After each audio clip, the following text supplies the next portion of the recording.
Back in 1992, Alice in Chains released one of the darkest songs to ever become a rock radio hit. But what can this song teach us all these years later? Let's talk about that.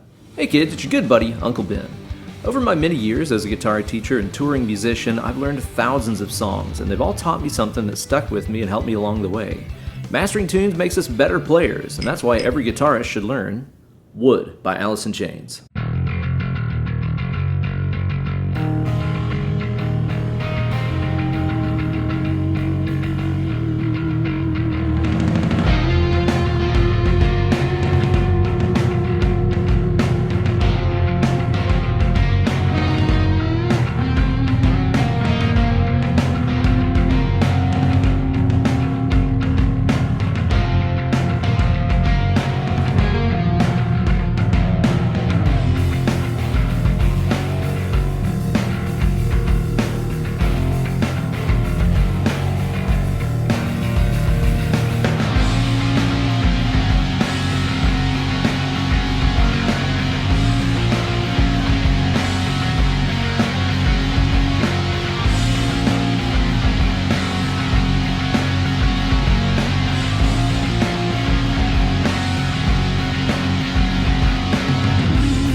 Hey kids, it's your good buddy, Uncle Ben. There is so much awesome stuff that we can all learn from Alice in Chains, and this song's got it all.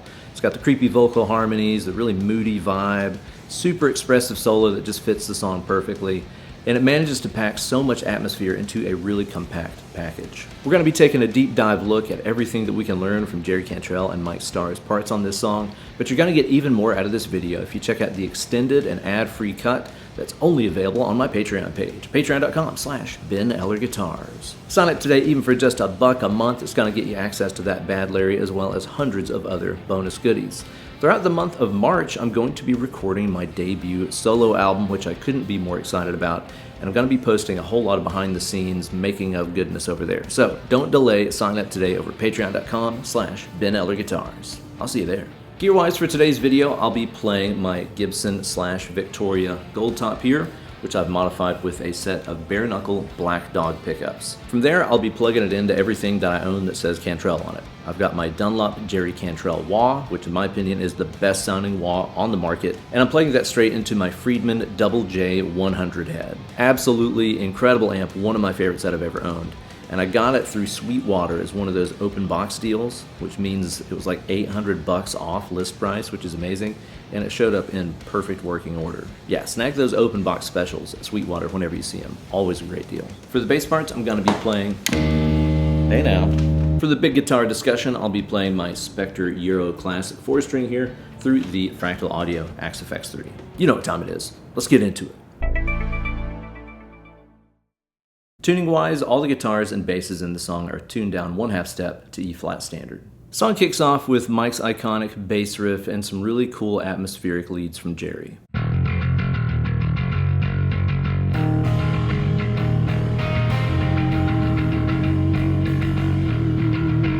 One thing that we can learn from Mike's bass playing here is the power of staying in motion with a picking pattern.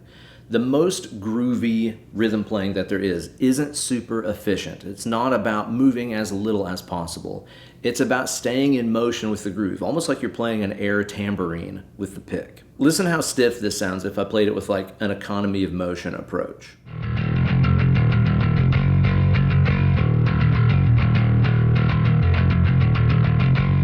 Sounds fine, but you can just hear some of the accents aren't exactly right.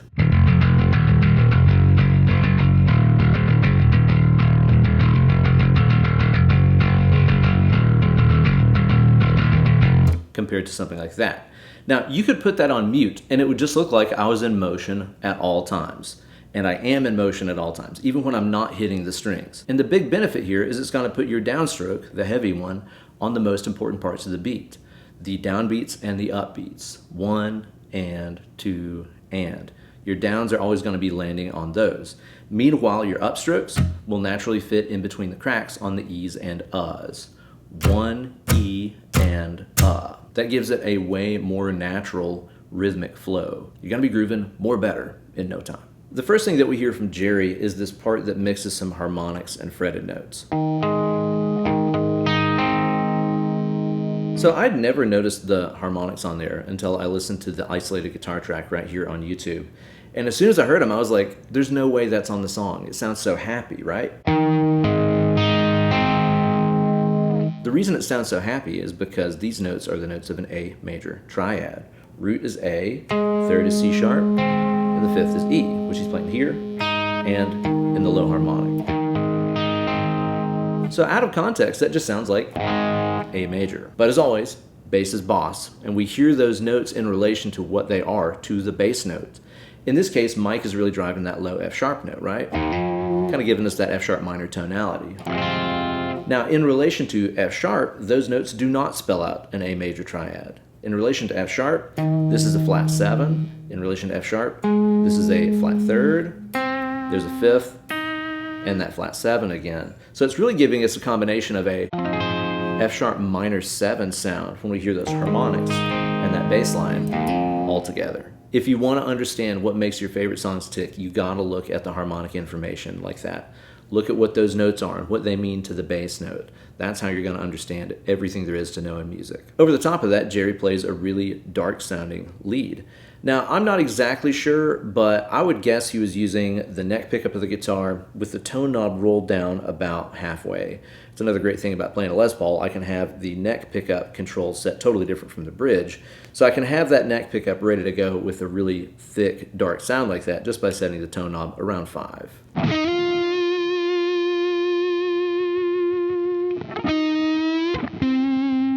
It's famous for its sustain. I mean, you can just hold it. Well, I mean, so you'd have to. One thing I think we can all learn from that lead is how to be more restrained with our vibrato choices. A lot of us, the vibrato is almost just like muscle memory. We start shaking that rope around as soon as we hit a note. But that's not always the best sound for every song. So like in this case, whenever he's doing that big long bend up to the C sharp note, you got to learn to appreciate that restraint that it took to not shake that thing. That really would have turned it into more of a look at me kind of lead part, but by laying back and not putting vibrato on that note, it really tucks it into the mix more nicely. During that section, Jerry's got the volume rolled back on the bridge pickup as he plays this part.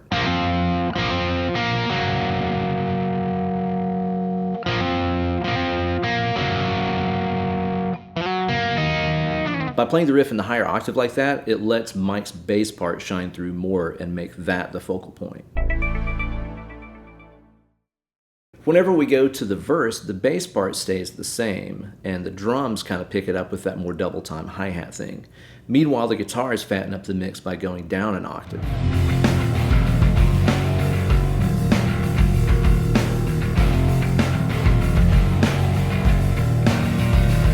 This riff is a great example of what the Phrygian mode sounds like.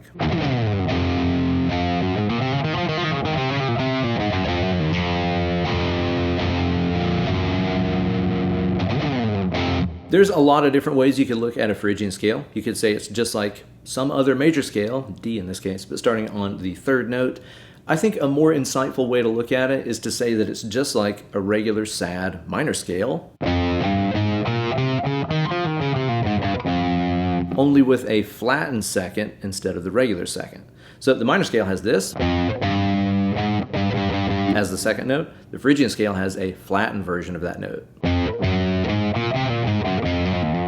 This gives it a lot darker and more aggressive flavor. I mentioned earlier that he had the volume knob rolled down for the intro part and the verse as well. It serves two purposes. Makes the amp sound a little less brutal, but also gives you the ability to wind it up right before the chorus part when the whole band's kind of rising.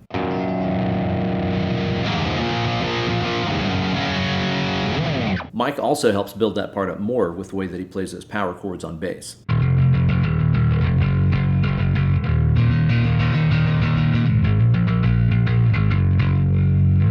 But it's not a bass player's job to play chords. Well, it's a one guitar band. So whenever it's time to really build something up and make it start sounding big and building that rhythm a little bit,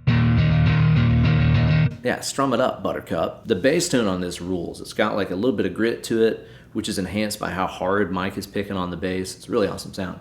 And I learned something about this tone recently from the Scott's Bass Lessons channel. That's one of my absolute favorite channels here on YouTube. It's a great resource for all musicians, not just bass players. But they were talking on there about how there's a rumor that that's overdubbed with an acoustic bass. But the acoustic isn't really providing a lot of body or tone exactly. It's mainly just getting a lot of that juicy, scratchy pick attack. It's a weird combination, but it makes sense when you think about it. Chorus part of the song drives really hard, and it's super simple. It's just two chords, B power chord and a G major.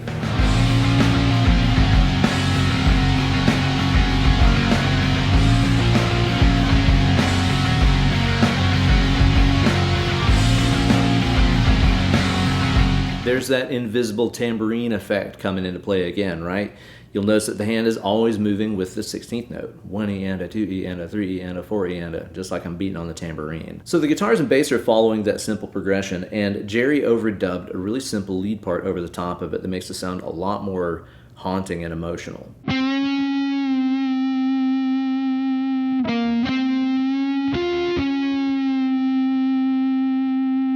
So there's a harmonic reason why that melody sounds so haunting over the top of those chords.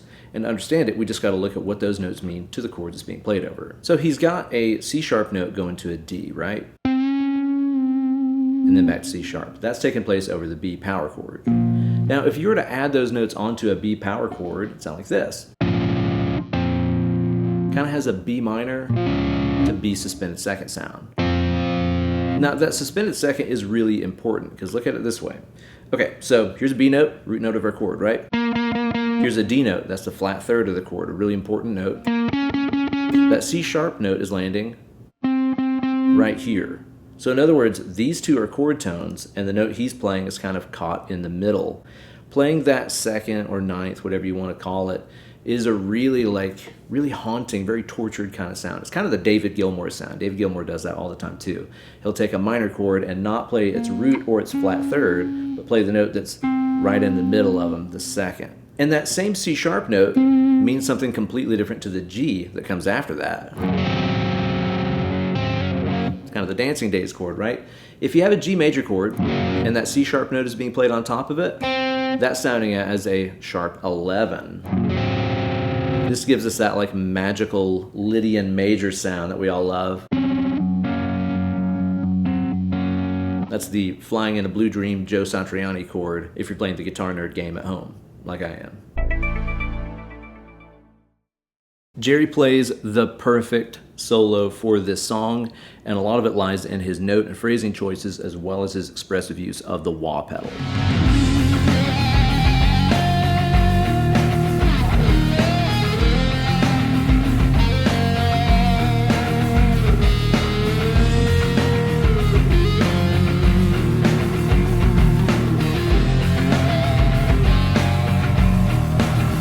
Yes, the much maligned wah pedal. To a lot of people, it's just always going to sound like, 70s cop show stuff or Kirk Hammett stuff. But the way that Jerry uses it is to make the guitar very vocal. The same way with our singing, we can really accent certain sounds or certain syllables. You can use a wah pedal the same way. Whenever you really want something to attack and have a really sharp sound to it, put that toe down.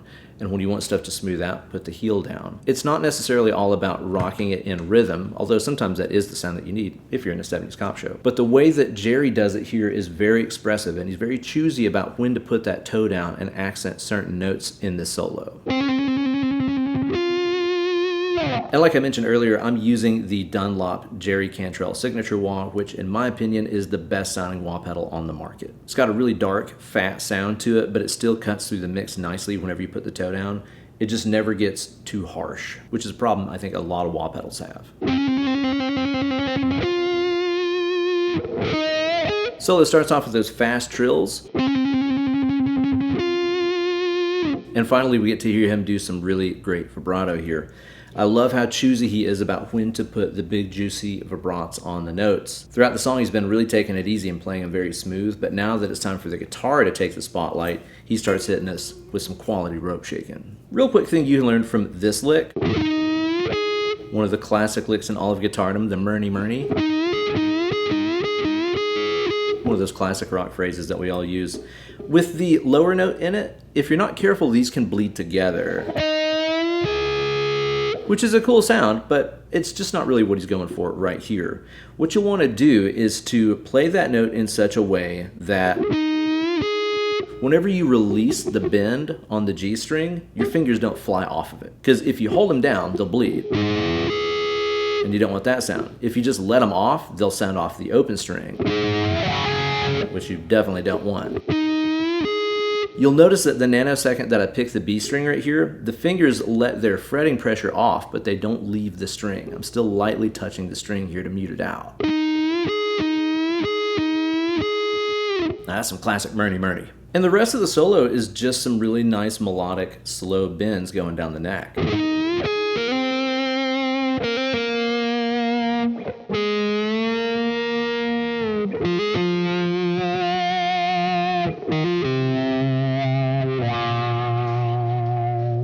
Notice as he goes through there when he chooses to toe that wah down and accent certain notes. Adds this really cool, very vocal sound on top of that solo, which is really all about tone, phrasing, note targeting, that really great vibrato.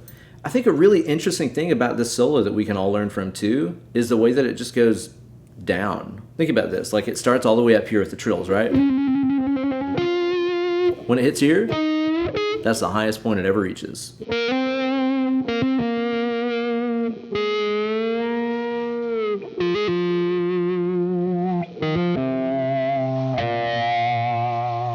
And then it just goes straight down from there. This is like the opposite of your textbook guitar solo, which usually starts low and climaxes by hitting like a really high screechy bend. This goes in the opposite direction. Kind of an unexpected choice, but it still works perfectly for the song. After the last chorus of the song, we have a new riff that comes in and serves as a bridge.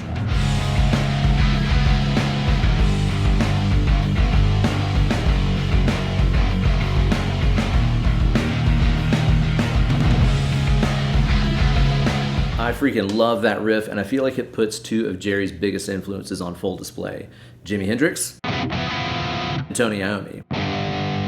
So the song has been centered around that F-sharp Phrygian tonality. Now that is relative to the key of D major. It's the third mode of D major. So whenever the bridge part starts here and they land on this D chord, there's kind of this like momentary sense of resolution where we finally landed on the big happy one chord and everything's okay. And that's disrupted by the freaking Hendrix chord on top, right? This is a D7 sharp 9 chord. Really ugly sounding chord. I love that it just kind of smashes that false sense of resolution that they land on whenever they go to that D chord. And to keep that lack of resolution going, how about we just go to a big ass flat 5 after that, right? Going from D to A flat. That's the Iommi stuff, you know? That's the devil's interval, the tritone in action.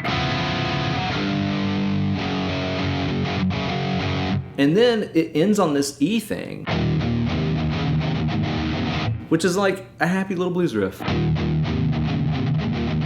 I never noticed that until I listened to the isolated guitar track here on YouTube. It's not what I would expect to put there. But again, that's Jerry wearing his influences on his sleeve, you know? He's a classic rock guitar player. He learned how to play guitar by learning songs by Kiss and Black Sabbath, and those guys learned how to play guitar by learning blues songs, so this kind of thing just can't help but show up.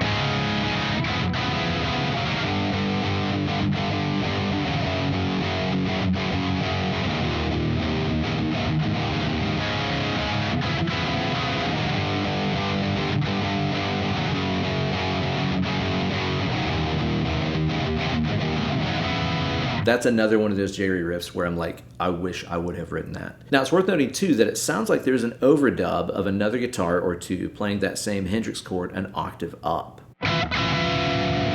with some big vibrato on it like that. It's just on that chord, just to make that chord punch out and sound even more dissonant. Now on the bass, Mike is following those chords.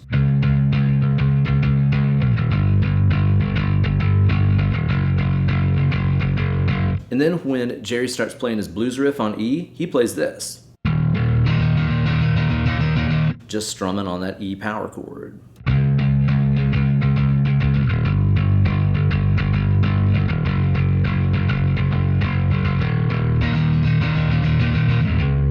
If in doubt, power chord it out. And of course the tune ends on the big punches there on the Hendrix chord.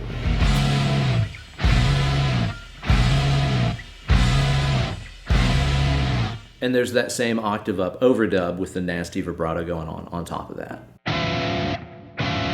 Adding vibrato to a chord, especially one played up high like that, can also help hide intonation discrepancies. Because I don't care how great your guitar is, if you're playing complicated chords really high up on the neck like that, odds are they're not going to ring out as true as they would an octave down. So by adding in some shake to those ropes, you're helping hide the imperfections inherent in a fretted instrument. So there you go, guys, a total breakdown of another Alice in Chains classic.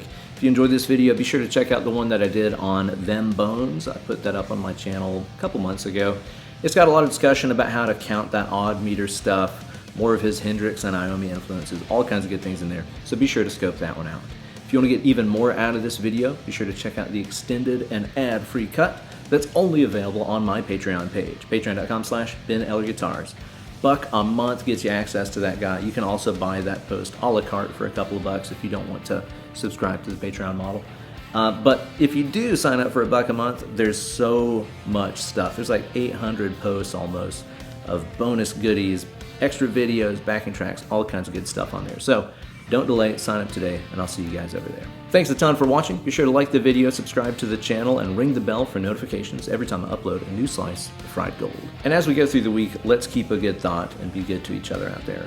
The world is a crazy, crazy place, both on and offline, but I still think that there is hope, and it starts with us. You know, we can make the world a better place, one act of kindness at a time. So big or small, reach out to somebody, do something good for somebody, and let's start making the world a better place. Thanks so much for watching this week's video. Now go grab that rock guitar and start learning some tunes. Less clicking, more picking.